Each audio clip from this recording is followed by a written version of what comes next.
ہماری زندگی میں روزانہ دو فیصلہ کن گھڑیاں آتی ہیں۔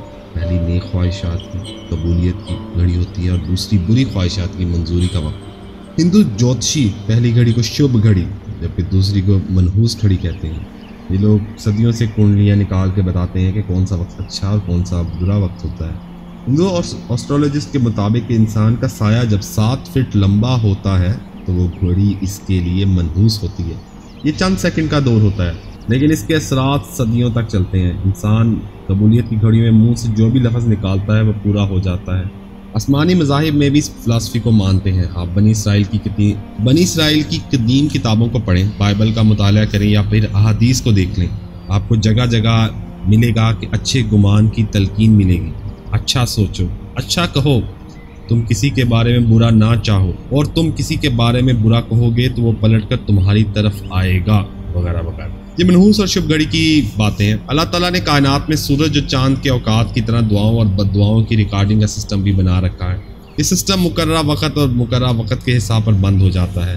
اس سسٹم میں جو ریکارڈ ہوتا ہے وہ اللہ کی بارگاہ میں پہنچ جاتا ہے، جس میں آپ اچھا بھی ہوتا ہے برا، جیسے نماز اور نماز کے دوران مسلسل تسبیحات، ان تسبیحات کے درمیان مسلسل دعائیں، ہر اچھی یا بری خبر پر کلمہ خیر اور لوگوں کو دیکھ کر سن کر ان کے ذکر پر اچھے الفاظ کی ادائیگی، سب قدرت کے اس نظام کی موجودگی کا ثبوت ہے۔ ہمیں قدرت کے سسٹم میں اچھی باتیں کہنی چاہیے۔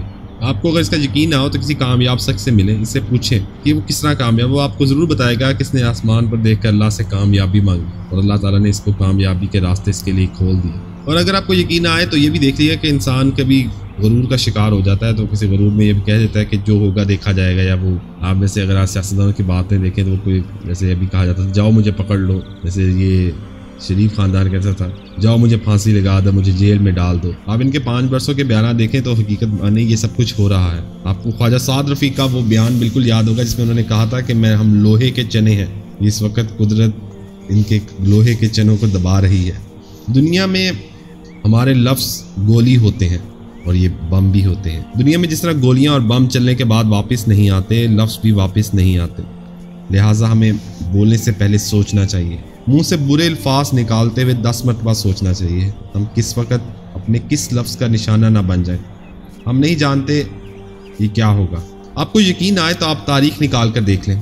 جان ایف کینڈی کے بارے میں مشہور ہے کہ وہ کھلی گاڑی میں بیٹھتا تھا اور کہا کرتا تھا کہ کسی کون شخص دنیا کے سپر پاور کے صدر کو مارے گا، یہ ہمت کون کرے گا؟ اور پھر کیا ہوا؟ وہ کھلی گاڑی میں بیٹھا تھا اور اس کو گولی مار دی گئی۔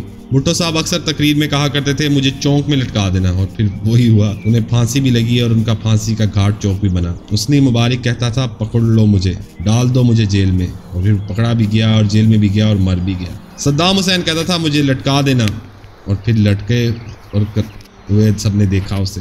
کرنل قذافی نے کہا تھا کہ اگر میں ملک کو کامیاب نہ بنا سکا تو میری لاش پر پیشاب کرنا، اور دنیا نے اس کی لاش پر لوگوں کو پیشاب کرتے بھی دیکھا۔